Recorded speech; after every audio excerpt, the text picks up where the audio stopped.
the weight swing between these two horses heavily favours Mega Mia, and that's the reason I've put it on top. Mega Mia from Galgani, and Mega Mia wanted a Nick Galgani. And if they go at the same tempo they did here, then I think My Yankee Girl wins this race. My Yankee Girl's the threat, the outside. Rio Yuki, My Yankee Girl, they hit it. My Yankee Girl beat Rio Yuki, Bella Rouge, Late Cambia for 4. And I reckon TUVALU's the one to beat here. If it can get back to its very best.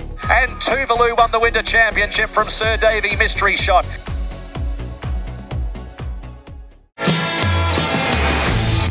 Hello everyone and welcome back to another race day preview. Spring is back in the air with the Sir John Monash Stakes going to be run on Saturday over the 1100 metres at Group 3 level. I'm feeling a little bit ill this morning, so my voice sounds a little bit different, but let's get on, as always, with race number 1. Race number 1 is a 2-year-old fillies handicap over the 1100 metres in Tappan 3. The first starter for the Peter Moody stable is the $3.80 favourite. We got Seven Sisters next best at $4.40 for John McNeil, but this was a last start jump out of Tappan 3. As I said, it's on debut. This was a good piece of work. It won this jump out by 3 lengths. I'm not saying this is the be on and end all, that it's got ability just based off its jump outs. It's drawn gate 13 on the weekend, so it's going to have to get right back and it's going to have to be good to win. I didn't really know who to tip on top in this race. I just heard Peter Moody say he expects this horse to be in better races, and it'll probably need to learn a bit, but if it's right on Saturday, it'll be winning, I think. So Tappan 3 on top. Cotellet, stablemate in for second, will be right there on speed for Linda Meach, giving itself every chance. Seven Sisters is the class in the race. That does mean it has to carry a bit of weight, but gate 2, John McNeil looks pretty good, and Jukebox Fly coming down from Sydney to avoid the wet. But I'm with Tappan 3 in the first at Caulfield. Race 2 is a benchmark 78 over the 1100 metres, and DARALINA Belle is the $4.80 favourite. Runs some consistent races as of late. ALGERNON first up for Imogen Miller is second favourite at $6, and this was ALGERNON's most recent run. This was on the 29th of December of last year, 2021, in Tasmania. It beat GG second over, who's a pretty good horse, and beat First Accused, who's also a pretty good horse. First up, this horse goes alright. It's 4 from 4. From gate 4, Matty Cartwright should put it right on speed in front of DARALINA Belle in the run, and I think the one to beat here is ALGERNON. It might not, the form from Tasmania might not stack up, but I'm happy to take the chance with ALGERNON. Going to land in a lovely spot. DARALINA Belle in for second from gate 2 should be trying to get through. It might get stuck in the straight, who knows, but it's a good chance. BELSIELLE is ready to win. It can win on Saturday, and I've got it in there for third. Gold Spark won this race last year, but carries a lot more weight this year. I'm with ALGERNON in the second race at Caulfield, the Tasmanian horse.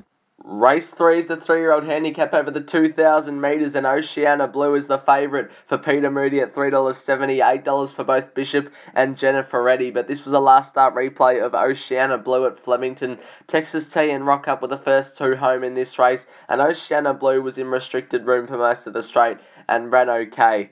I'm sceptical of this form line, however.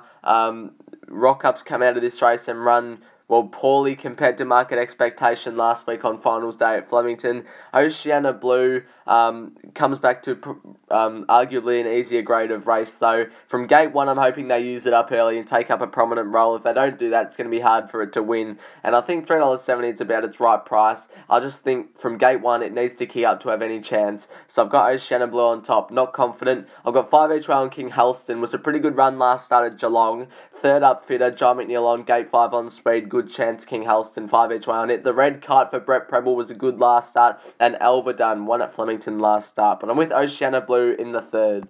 Race 4 is a benchmark 78 over the 2,000 metres, and Impulsar is the $3.40 favourite, just ahead of EAGLEMONT, the stablemate, at $5.50, and Maximus Prime is at $7.50. This was EAGLEMONT's run 2 back at Sandown. This was over the 1,800 metres at benchmark 70 level, so rises up a benchmark and 200 metres up in distance. But even though it was in the best part of the track here, it's still won with authority, winning by a length and a half. It's had a run since this. It's gone up to Sydney over 1,500 metres and run okay from the back.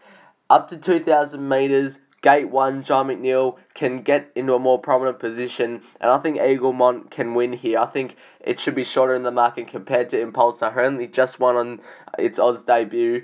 but it was a good win, and I think it can replicate that again. I just think it's a tad short. It's been well found. Impulsar Falls will put itself on speed and is ready to win for Josh Richards, and Maximus Prime's been racing really consistently, so it can win as well.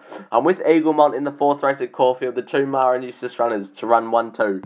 Race 5 is a 3-year-old handicap for the Colts and Geldings over the 1100 metre journey, and Inundation 1-3 on the trot is the $1.70 favourite. Plagiarized is at $7 and Jigsaw is at $10. This was Inundation's last start win at Caulfield over the 1000 metres.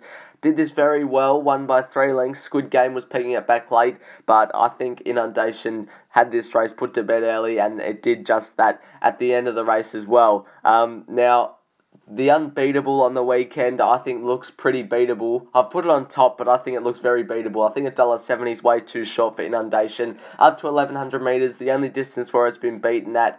But it has improved since that debut run, and I still think it should win, but $1.70 way too short. Attractable in for second, biggest danger. We'll be looking for further, but we'll be running on late. Plagiarized, also a good horse in this race. Brett Preble, gate 7 can win, and Jigsaw has to carry the 60 kilos. I think Inundation should win race number 5 at Caulfield, but sceptical of the 1100 metre journey. Race 6 is the 3-year-old fillies handicap over the 1100 metres, and Mrs. CHRISSIE is the $3.90 favourite. SIGH for Peter Moody is at $4.60, and then $10 for the rest of the field. LEMPICKA comes out of this race won by Inundation at Caulfield 2 Saturdays ago. This horse has had zero luck this preparation, and this run is no exception. It just got held up for the whole straight, never got a crack at them. On the weekend, draws gate 17, so it'll be out of trouble. It'll have to spot them a big start, but I think they can go fast enough for the back markers to run on. And I reckon LEMPICKA has untapped ability that we haven't seen yet, and that's why it's such a big price. So $23, I'm happy 3 each way on it. SIGH in there for second from gate 4, should be getting to midfield or so for Blake McDougall and running on late. Mrs. CHRISSIE was a good debut run at Cranbourne, however the fence was red hot that day and will need to go up in class and prove itself. And Forbidden City's got a bit of a class edge, but I'm with LEMPICKA in race number 6 at Caulfield. Race 7 is a benchmark 84 over the 1700 metres, and my best bet comes up in this race. Lyrical Lad is the $4.20 favourite, Somerset Morms at $7 and $8.50 thereabout for Turbo. But this was Lyrical Lad's last start win at Caulfield over the 1600 metres in benchmark 78 level. It should have run second. Chief Altony should have won by a country mile, but Lyrical Lad ended up winning this race and would have run a clear second if Chief Altony had have got out. Gate 7 on the weekend is pretty well found again. From that gate should be midfield or so.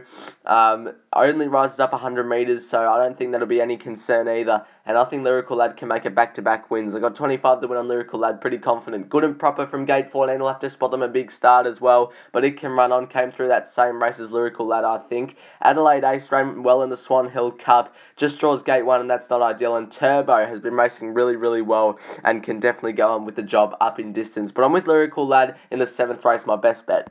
Race 8 is the feature, the Group 3 Sir John Monash Stakes over the 1100 metres, and Oxley Road is the $3 favourite first up for Luke Nolan and Peter Moody, $3.70 about for Maleva and $6.50 for Ashford Street. Oxley Road, this was its last start jump out at Pakenham on the synthetic track. This was a solid piece of work to get it ready for its assignment on Saturday. From gate 5 will be right there on speed, and it will give itself every chance in the run.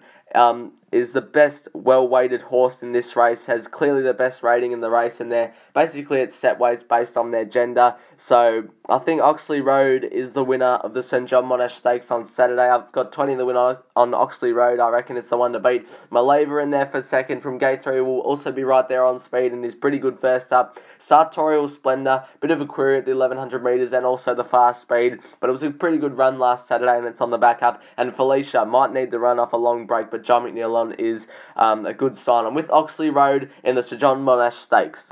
Race 9 is a benchmark 100 over the 1400 metres. He's out. Bonneval is the $4 favourite short. It was a good first up win. Lacane's second.